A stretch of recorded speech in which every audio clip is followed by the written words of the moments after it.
Eu nunca imaginei que minha vida se transformaria em um verdadeiro pesadelo. O que vou contar agora é algo que ainda me deixa sem dormir à noite. Às vezes acordo no meio da madrugada com o coração acelerado, aquela sensação de que tudo foi apenas um sonho ruim. Mas não foi. Foi real. E mudou completamente quem eu sou hoje.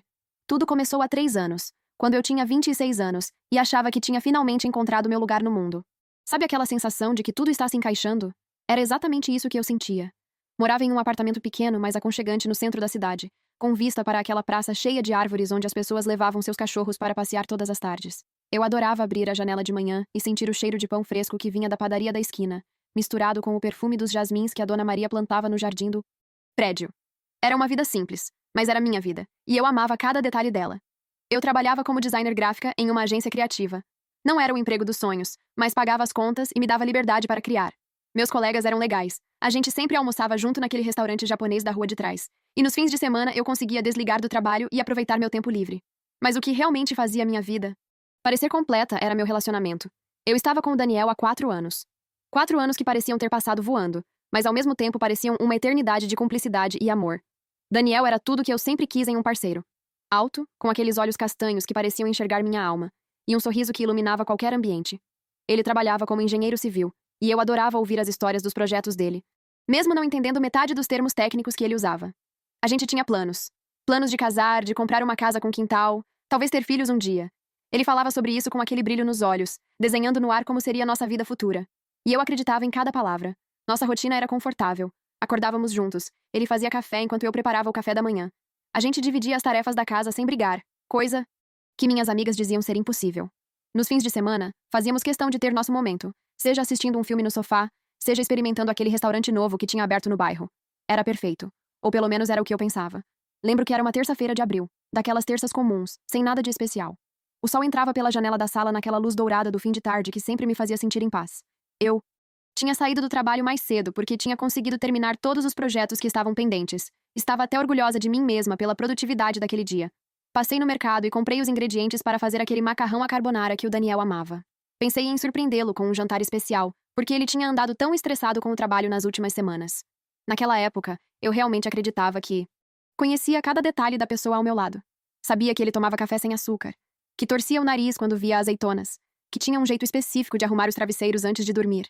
Eu conhecia a senha do celular dele. Sabia onde ele guardava os documentos importantes. Conhecia até o som da respiração dele quando estava prestes a dormir. Mas a verdade é que eu não conhecia nada. Nada mesmo. Eu estava vivendo em uma bolha de ilusão, e essa bolha estava prestes a estourar da forma mais cruel possível. Os sinais sempre estiveram lá. Olhando agora em retrospectiva, fico até brava comigo mesma por ter sido tão cega. Mas é assim que funciona, né? Quando a gente ama, a gente escolhe acreditar. Escolhe ignorar aquelas pequenas coisas que não fazem sentido porque é mais confortável do que encarar a possibilidade de que algo está errado. E eu fiz exatamente isso. Ignorei. Ignorei até não poder mais ignorar. Começou com o celular. Daniel sempre foi tranquilo com o telefone dele, deixava em qualquer lugar, atendia na minha frente, nunca escondeu nada. Mas de uns 3 meses para cá, ele tinha começado a ficar mais protetor. Não era nada gritante no começo. Só pequenas mudanças. Ele passou a virar a tela para baixo quando deixava o celular na mesa. Começou a levar o telefone para o banheiro quando ia tomar banho, coisa que nunca tinha feito antes. Quando eu me aproximava enquanto ele estava mexendo, ele mudava de tela rapidamente ou simplesmente travava a tela. Eu tentava racionalizar. São coisas do trabalho, eu pensava. Deve ser algo confidencial do projeto. Mas no fundo, lá no fundinho do meu peito, tinha uma pulga atrás da orelha que não me deixava em paz. Aquela sensação incômoda que você tenta empurrar para bem longe da sua consciência, mas que volta sempre, especialmente nos momentos de silêncio. Depois vieram os horários. Daniel sempre teve uma rotina bem definida. Saía de casa às 7 da manhã, voltava por volta das 7 da noite. Às vezes tinha reuniões que o faziam chegar um pouco mais tarde, mas ele sempre avisava. Mas de repente, começaram a aparecer esses atrasos inexplicáveis. Ele chegava às 10, 11 da noite, com desculpas cada vez mais elaboradas. O trânsito estava um caos. Tive que resolver um problema na obra. Os caras da construtora me chamaram para uma reunião de última hora. E eu acreditava. Ou melhor, eu queria acreditar. As mensagens também mudaram. Antes a gente trocava mensagens o dia inteiro. Coisas bobas, memes, fotinhas do almoço. Mas isso foi diminuindo. Ele começou a demorar horas para responder, e quando respondia, era sempre algo curto. Ok, depois a gente conversa. Estou ocupado. E aquelas mensagens carinhosas que ele costumava mandar desapareceram completamente. Teve uma noite que eu nunca vou esquecer. Eram 3 da manhã quando acordei e percebi que estava sozinha na cama. O lado dele estava frio, como se ele tivesse saído há um tempo. Levantei com o coração já batendo mais rápido, aquela ansiedade tomando conta. Encontrei ele no banheiro, sentado na beira da banheira, com o celular na mão. A luz da tela iluminava o rosto dele naquela penumbra, e ele estava com uma expressão que eu nunca tinha visto antes. Parecia preocupado, ou culpado, não sei bem. Amor, tá tudo bem? Perguntei, tentando parecer calma, mas minha voz saiu trêmula. Ele levou um susto, quase deixou o celular cair no chão. Rapidamente travou a tela e forçou um sorriso. Tá sim, só estava com insônia. Não queria te acordar com a luz do celular. Insônia? Mas você nunca tem insônia, falei, chegando mais perto. É o estresse do trabalho. Volta a dormir, amor, eu já vou. Eu engoli seco e voltei para a cama, mas meu coração sabia. Sabia que havia algo muito errado. Fiquei ali deitada, de olhos abertos no escuro, ouvindo ele voltar uns 15 minutos depois. Ele se deitou com cuidado, como se quisesse não me acordar, e em poucos minutos estava roncando levemente. Mas eu não consegui dormir mais naquela noite. Fiquei olhando para o teto, sentindo aquele aperto no peito que você sente quando sabe que está prestes a descobrir algo que vai mudar tudo. Conversei com minha melhor amiga, a Júlia, alguns dias depois. A gente estava tomando café em uma daquelas cafeterias descoladas do bairro boêmio, sabe? Aquelas com cadeiras vintage e plantas penduradas no teto. Eu tentei manter a compostura, mas quando comecei a falar sobre o Daniel, não consegui segurar. As lágrimas simplesmente vieram. Ju, eu acho que tem alguma coisa errada, falei, mexendo nervosamente na colherzinha do café. O Daniel tá estranho. Muito estranho. Júlia, sempre prática, foi direto ao ponto. Estranho como? Tipo, você acha que tem outra pessoa? Só de ouvir aquelas palavras em voz alta, meu estômago embrulhou. Eu não sei. Eu não quero acreditar nisso, mas os sinais estão todos lá, sabe? O celular, os horários, o jeito distante. Você já tentou conversar com ele? Tentei. Mas ele sempre desconversa. Diz que é coisa da minha cabeça, que é só o estresse do trabalho. Me faz sentir que eu sou a louca da relação. Júlia segurou minha mão por cima da mesa. Olha, eu não quero te deixar mais paranoica, mas confia no seu instinto. Se você tá sentindo que tem algo errado, provavelmente tem. Mulher não erra essas coisas. Eu sabia que ela estava certa. Mas uma coisa é saber. Outra coisa é aceitar. Eu ainda tinha a esperança de que fosse tudo coisa da minha cabeça, que o Daniel voltaria a ser aquele cara atencioso que eu conheci, que tudo voltaria ao normal. Mas o universo tinha outros planos. O dia que mudou tudo foi exatamente 2 semanas depois daquela conversa com a Júlia. Era uma quinta-feira, e eu tinha marcado para sair do trabalho ao meio-dia porque ia ao dentista. Mas o dentista cancelou em cima da hora. Alguma emergência familiar. Pensei, perfeito, vou aproveitar e fazer aquela surpresa que estava planejando pro Daniel. A gente não tinha tido um momento romântico a dois fazia semanas, ele sempre ocupado, sempre cansado. Achei que um jantar especial, com vinho, velas, música ambiente, poderia reaproximar a gente. Passei na vinícola e comprei aquele vinho tinto que a gente tinha tomado na nossa viagem para o interior no ano anterior. Comprei queijos, frios, frutas. Gastei uma fortuna na floricultura com rosas vermelhas. Estava até me sentindo boba pela empolgação, mas também estava feliz. Feliz por estar fazendo algo pela nossa relação, por estar tentando resgatar aquela conexão que parecia ter se perdido. Cheguei em casa por volta de 1:30 da tarde. O porteiro me cumprimentou como sempre. Comentou sobre o tempo bom. E eu subi no elevador cantarolando baixinho uma música que tinha tocado no rádio. As sacolas pesavam nos meus braços, mas eu estava sorrindo. Que idiota eu era. Que idiota. Quando abri a porta do apartamento, a primeira coisa que notei foi o silêncio. Não aquele silêncio normal de uma casa vazia, mas um silêncio pesado, estranho. Deixei as sacolas na entrada e tirei os sapatos devagar, sem fazer barulho, não sei bem porquê. Talvez instinto, talvez o universo tentando me preparar para o que eu estava prestes a ver. Foi quando eu ouvi vozes vindas do quarto. Do nosso quarto. Uma era a voz do Daniel, aquela voz que eu conhecia tão bem. A outra eu também conhecia. E foi nesse momento que meu mundo começou a desmoronar. Caminhei pelo corredor como se estivesse em câmera lenta. Cada passo parecia uma eternidade. Meu coração batia tão forte que eu conseguia ouvir o sangue pulsando nos meus ouvidos. Minhas mãos estavam geladas, tremendo. Tinha uma parte de mim que ainda queria acreditar que eu estava interpretando errado, que era só uma visita inocente, que havia uma explicação razoável para tudo aquilo. Mas eu sabia. No fundo, eu já sabia. A porta do quarto estava entreaberta. Eu empurrei ela devagar, e o que vi naquele momento ficou gravado na minha mente como uma fotografia que nunca vai desaparecer. Ali estava o Daniel, o homem que eu amava, o homem com quem eu planejava passar o resto da vida, na nossa cama. Na cama onde a gente dormia junto todas as noites, onde a gente dividia sonhos e medos, onde a gente fazia amor. E com ele estava a Patrícia, minha prima, a filha da minha tia Vera, aquela que sempre ia nos nossos almoços de família, que eu considerava praticamente uma irmã. O tempo congelou. Eles levaram alguns segundos para perceber que eu estava ali, parada na porta, com os olhos arregalados e a boca entreaberta num choque mudo. Quando finalmente me viram, foi como assistir um filme de terror. O Daniel pulou da cama como se tivesse levado um choque. A Patrícia soltou um grito agudo e puxou o lençol para cobrir o corpo. Mas era tarde demais. Eu tinha visto tudo. Cada detalhe daquela cena estava queimando na minha retina. Não é o que você está pensando. Foram as primeiras palavras que saíram da boca do Daniel. E eu quase ri. Quase. Porque é engraçado, né? É sempre a mesma frase. Como se existisse alguma outra interpretação possível para aquela cena. Eu não consegui falar nada. Literalmente, nenhuma palavra saía. Fiquei ali parada, congelada, enquanto eles se vestiam desesperadamente, tropeçando nas próprias roupas, murmurando desculpas atropeladas que não faziam o menor sentido. A Patrícia estava chorando, repetindo: me desculpa, como um disco quebrado. O Daniel tentava se aproximar de mim, mas eu dei um passo para trás instintivamente. Quanto tempo? Consegui finalmente sussurrar. Minha voz não parecia minha. Estava rouca, quebrada. O quê? Daniel perguntou, e tinha pânico nos olhos dele. Quanto tempo isso está acontecendo? Dessa vez falei mais alto, e senti a raiva começando a substituir o choque inicial. Silêncio. Eles se entreolharam, e foi naquele olhar que eu vi a verdade. Não era algo recente. Não. Era um erro isolado. Era algo que vinha acontecendo há tempo. Responde! Gritei, e minha própria voz me assustou. Eu nunca tinha gritado assim na vida. 6 meses. A Patrícia sussurrou, e começou a chorar mais forte. 6 meses. Metade de um ano. Enquanto eu estava planejando nosso futuro, escolhendo modelos de aliança quando passava em frente às joalherias, imaginando como seria nossa cerimônia de casamento, eles estavam me traindo. E não era só a traição do Daniel. Era a traição da minha prima, alguém da minha família. Alguém que sentava na mesa do almoço de domingo e me dava abraço, me chamava de prima querida, ria das minhas piadas. Tudo mentira. Tudo encenação. 6 meses. Repeti, sentindo minhas pernas ficarem fracas. Me apoiei no batente da porta. 6 meses vocês... Aqui? Na minha casa? Na minha cama? Foi só algumas vezes. Daniel tentou argumentar. E... eu quase ri de novo. Como se a quantidade fizesse alguma diferença. Sai, falei, olhando para a Patrícia.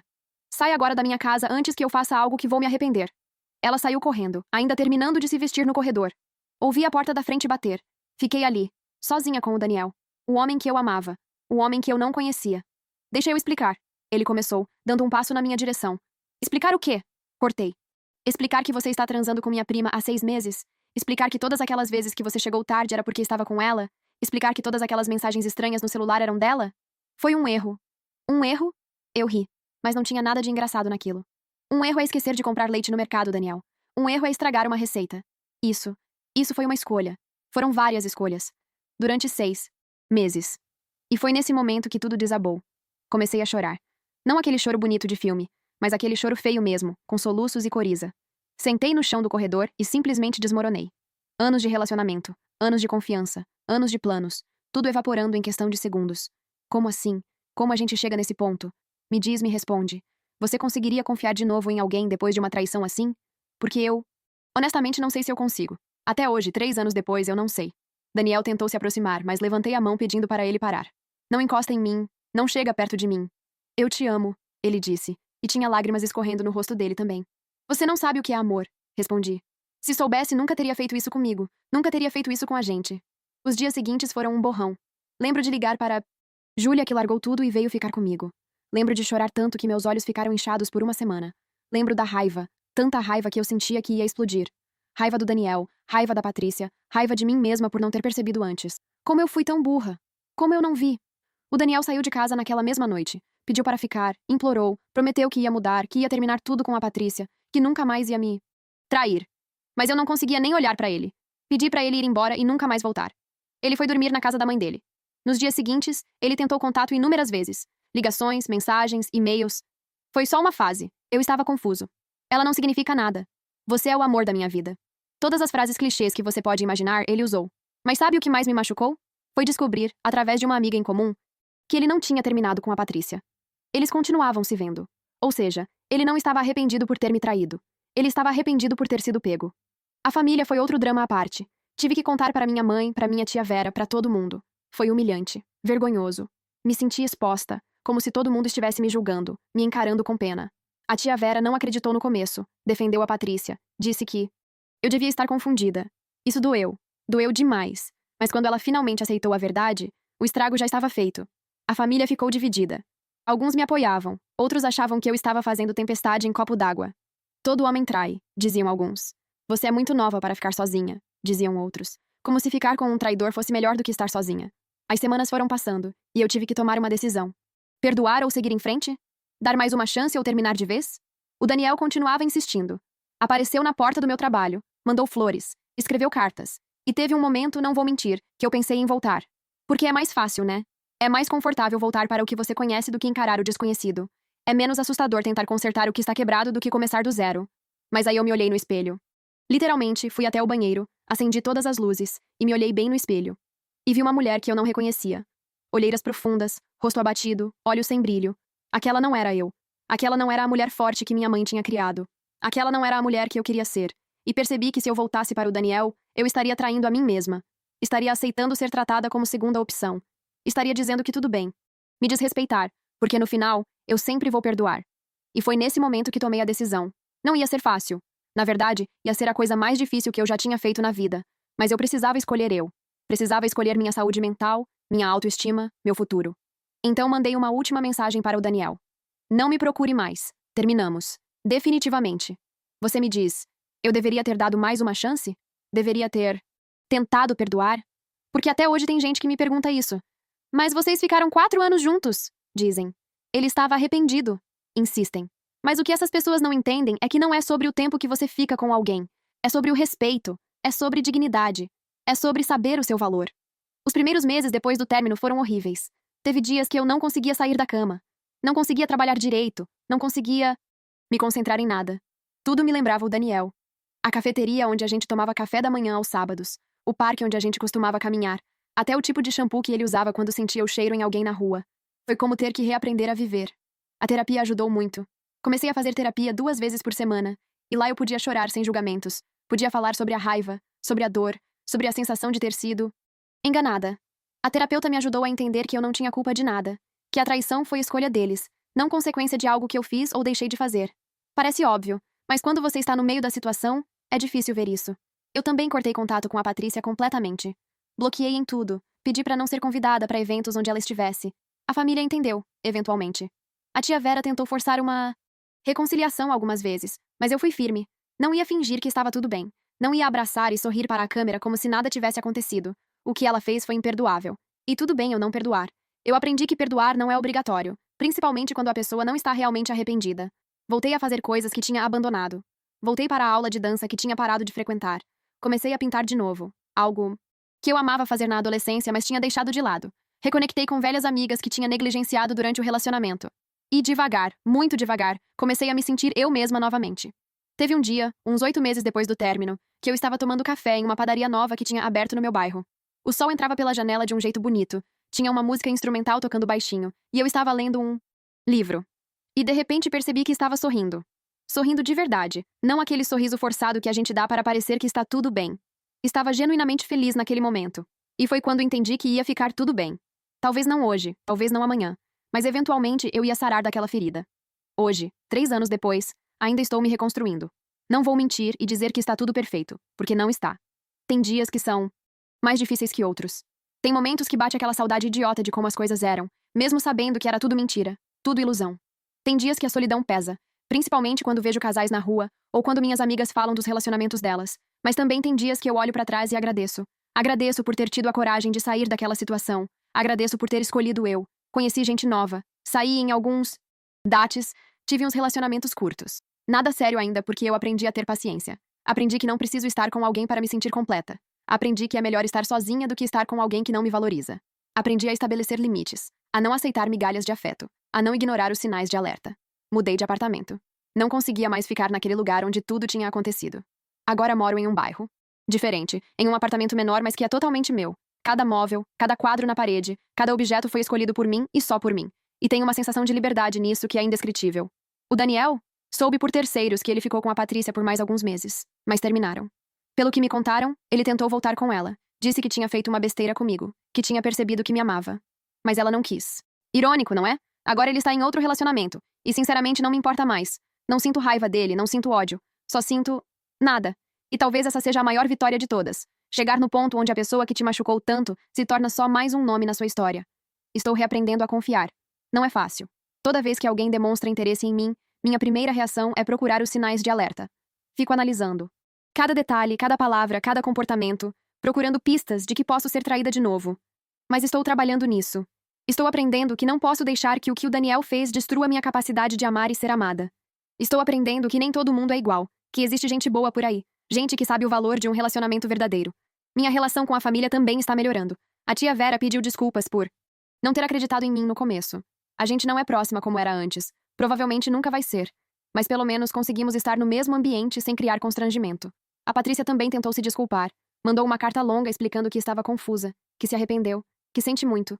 Eu li a carta, chorei um pouco e depois guardei em uma gaveta. Não respondi. Talvez um dia eu consiga perdoar de verdade, mas esse dia ainda não chegou. O que eu aprendi com tudo isso? Aprendi que as pessoas podem te decepcionar das formas mais dolorosas possíveis. Aprendi que nem sempre o amor é suficiente. Aprendi que você pode fazer tudo certo e ainda assim ser traído. Mas também aprendi que você é mais forte do que imagina. Aprendi que é possível sobreviver à dor que você achava que ia te matar. Aprendi que recomeçar, mesmo com medo, mesmo com o coração partido, é um ato de coragem. E aprendi, acima de tudo, que escolher você mesmo não é egoísmo, é sobrevivência, é amor próprio. É saber que você merece algo melhor do que ser a segunda opção de alguém. Que você merece um amor que não precise de desculpas, de justificativas, de traições para provar seu valor. Esse é o meu relato. Essa é a minha história. E se você chegou até aqui, obrigada por me ouvir. Me diga nos comentários, você acha que eu fiz certo?